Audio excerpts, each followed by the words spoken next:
Welcome to the Black Table of Review Hell, as I've decided to rename my kitchen table, which is, if it falls apart in the middle of this review video, apologies, I have just dragged it from the middle of the lounge and the table legs have fallen off, so it's currently being held up by a nail.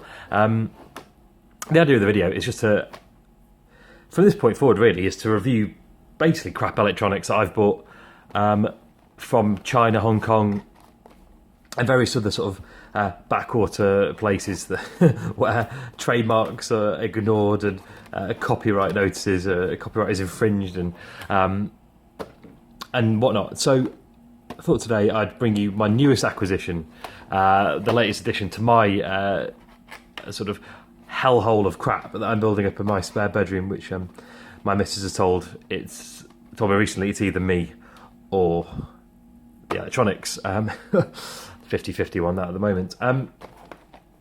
This is an NES emulator called the Game Print. Ironically enough, it's trademarked, by whom I don't know.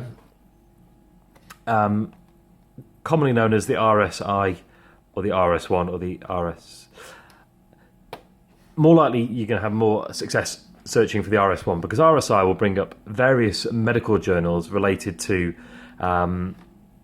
repetitive strain injury, which is so common amongst office workers and people that use drills and whatnot in building sites. But yeah, without further ado, let's get on with it.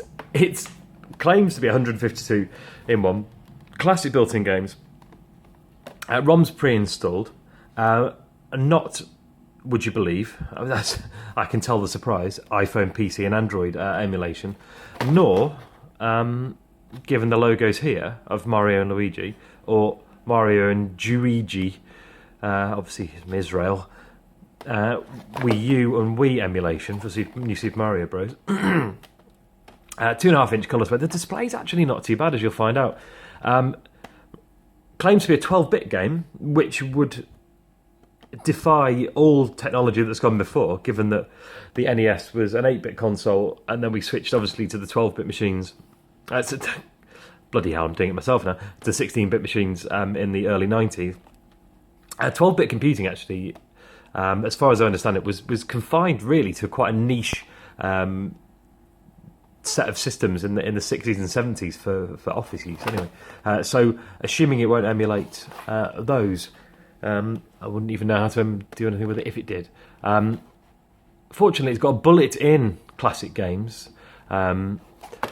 Whether or not there's a bullet in it after we finish this is another question. 3 AAAs, true. Lithium-ion battery, false.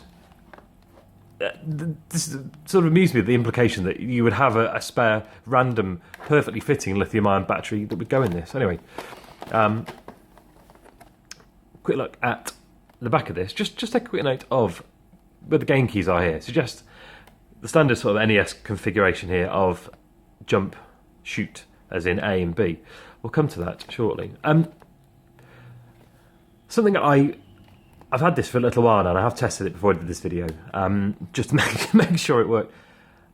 I can't find a select button on this, and I'm not sure how you're meant to use a select button on this. Probably explains why there's they haven't included games like Metroid and Zelda on this. Surprise, surprise. When you see the selection of games, that won't come as too much of a shock. But yeah, no select button, which seems to be a bit of an oversight. Anyway, let's open it up. I got this on Amazon, £18. I bet you're desperate to get one, aren't you now? They've heard the price. Plastic. The worst AV cable I've ever come across in any. This could you could have got this in a cracker and been disappointed. It doesn't work. It produces the most horrendous hum on the television, and the output is a kind of purpley green, or it certainly was when I last tried it. And also, I thought that this was on first spectrum was a 3.5mm jack, so would mean that was you could put headphones in it. No, you can't. And brilliantly here, it completely avoids to mention what it actually is for. Anyway, terrible instruction manual. Although there's one thing here. Oh yes, more evidence that this will definitely play New Super Mario Bros. On the Wii. Just here, in some of the instructions here, I'll just leave that up if you can have a look. But yes, under maintenance and repairing, please don't unhook or try to repair the player. Couldn't agree more. But the unit itself is actually pretty nice with the batteries in the back. I must say though that when I bought this, I had to open it all up, and I had to actually solder the connection from the battery pack to the circuit board, because in Hong Kong or China, wherever it was made, no one had actually bothered to do that. Maybe it explains the price. So it's kind of like it's like an Aerofix of gaming. This may take a couple of switch goes to turn this on. Yes, there we go. White screen. Reset. I shall. Wonderful Dolby 5.1 or 7.1 surround sound you get with this. Just because of how bright the screen is, it's actually playing up with the exposure of my camera, but that is actually kind of oh, there we go, brilliant.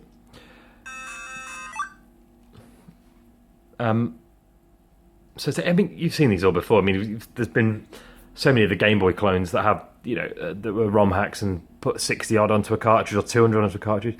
A bit like those. This is about 60 real games. And as we go back into the last of the list, ROM hacks which take you to different parts of the game straight away. Levels 2, 3, and all sorts of hacks where they piss about with the colour. Nice, ugly beep, which it wouldn't be an 8-bit machine without.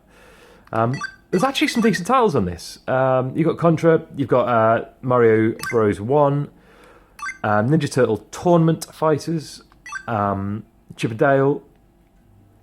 There's a few I don't recognise, but you got your Double Dragons, 2 and 3, Ninja Gaiden. I think that's Ninja Gaiden 1 actually. But yeah, anyway, Tetris 2, bizarrely. The lot of the games that are on here seem to be the later iterations from the NES. So Tetris 2 released in 1990. A lot of the other games that I've been through, have a 1991 release. Goonies, which is actually not a bad game. Gradius, which is frustrating because it's such a great game, but the controls don't. This is a pretty uncomfortable D-pad, and they don't lend themselves very well to playing that so efficiently. You just go. I'll go through a menu here so you can see. This isn't a repetition. It's actually the original Mario Brothers game.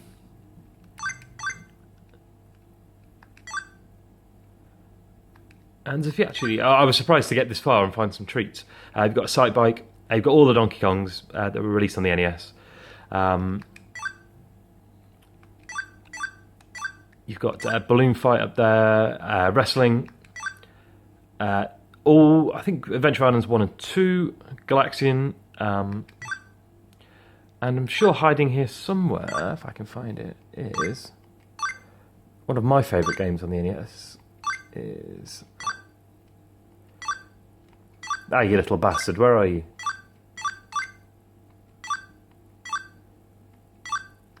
But as you can see, as I go sort of backwards through here, these are not the second iterations of these games now. They're go to level 2, go to level 3. You can see actually the screen though is pretty nice. It's not the worst. Yeah, brilliant. It's actually got the original Batman game. Let's have a go at that. It's good to demonstrate. And hopefully Nintendo don't shut me down before my channel's even started. Oh, hello. Doesn't like that. Let's go have another go.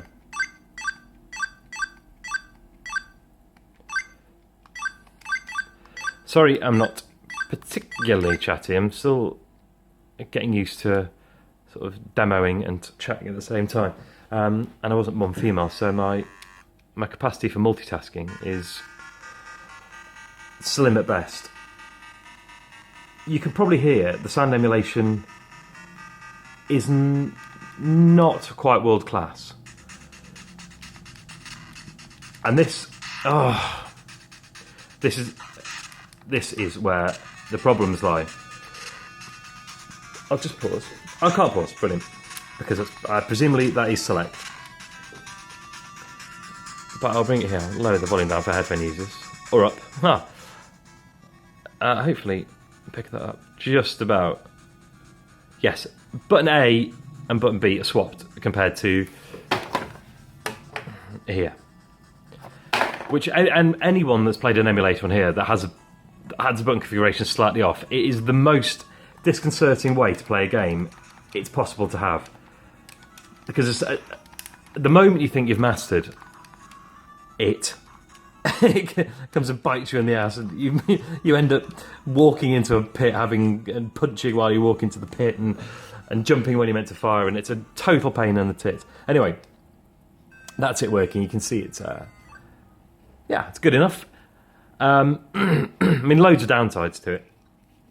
The buttons are wrong around. This turbo button here, the small T here, is the strangest turbo button, especially because it's on the jump key.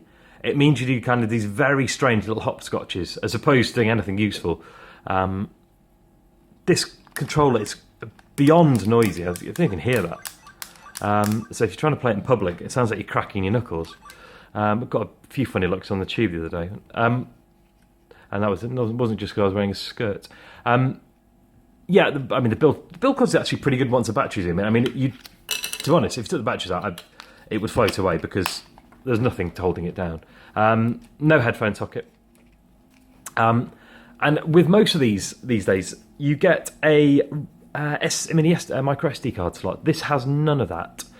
So you're stuck with the games you've got on here. Presumably, A, that was a cost-saving measure, and B, because of the issue with the lack of select button, which would render a lot of the better games in the series absolutely redundant and therefore useless.